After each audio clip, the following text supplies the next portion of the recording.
Hello বন্ধুরা, সবাই কেমন আছো? আমার এটা প্রথম ব্লগ। অনেকেই ফ্লাইটে যেতে চাও, অনেকেই প্লেনে চাপতে চাও, কিন্তু প্লেন সম্বন্ধে কিছু কিছু ভুল ধারণা মানুষের থেকেই অনেকেরই আছে যে উঠলে মাথা ঘোরায়, দম বন্ধ হয়ে যাবে, ভয়। কিন্তু আমি সত্যি করে বলবো, আমি অনেকবার গেছি, ওসব কিছুই হয় না। অতটা হয় না, সামান্য মতো হয়।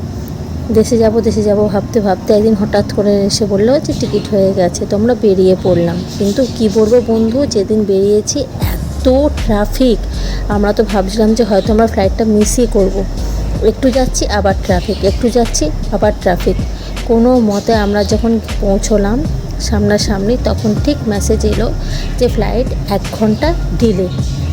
তো ঠিক আছে, 1 ঘন্টা ডিলে, 3:30 ফ্লাইট ছিল আমাদের, তো 4:30। ও মা, তারপরে বলো 2 ঘন্টা ডিলে। বললাম ব্যাস গেল। এইভাবে আমরা আস্তে আস্তে গেলাম বন্ধুরা। আস্তে আস্তে ভিতরে ঢুকে আমরা চেকিং করলাম। তো চেকিংয়ের সময় একটা জিনিস জানতে পারলাম যে বাচ্চা যতই ছোট হোক, তার আধার কার্ডটা অবশ্যই দেখাতে লাগবে।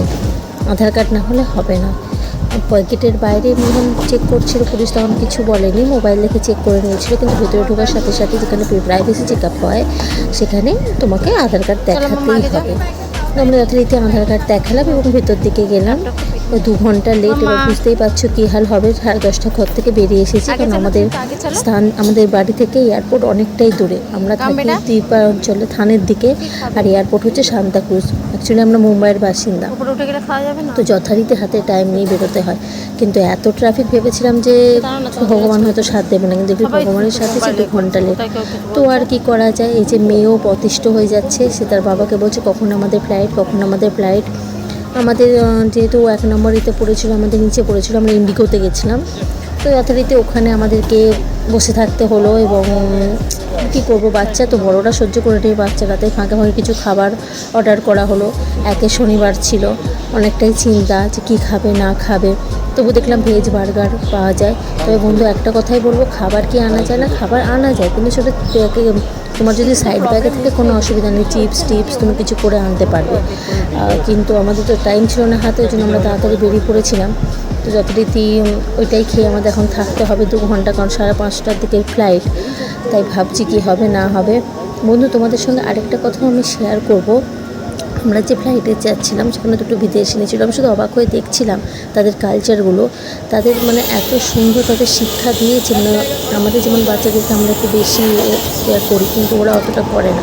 ওরা হচ্ছে পুরো নিয়মানুবর্তিতার মধ্যে রাখে। কেউ একটা চকলেট দিলেও নিতে দেয় না, প্লাস ওদের যে কোনো জিনিস নিজেদেরকে করতে হয়। আমি শুধু বসে বসে দেখছিলাম, এবং আস্তে আস্তে আমাদের গন্তব্যস্থলের দিকে টাইম হলো, এবং আমরা চেক আউট করে আমরা বাসে উঠলাম। কারণ ফ্লাইটটা অনেক দূরেই ছিল, আমাদের ইন্ডিগোতে ছিল। তো আমরা আস্তে আস্তে বাসে উঠলাম, এবং ট্রেকিং বাসে আস্তে আস্তে ফ্লাইটের কাছে নিয়ে যাবে।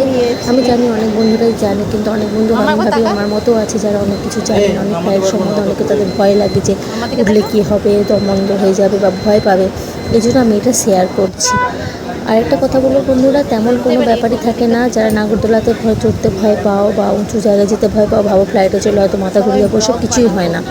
একটু সিম্পল, একটু মানে ধাক্কার মতো লাগে, মাথাটা একটু হালকা হয়, কিন্তু অত ভয় পাওয়ার কিছুই নেই। যেমন তুমি যাচ্ছ সেরকমই। তারপর আস্তে আস্তে আমরা সেই গাড়ির পাশে চেপে আমরা ফ্লাইটের দিকে অভিমুখে যাত্রা করলাম।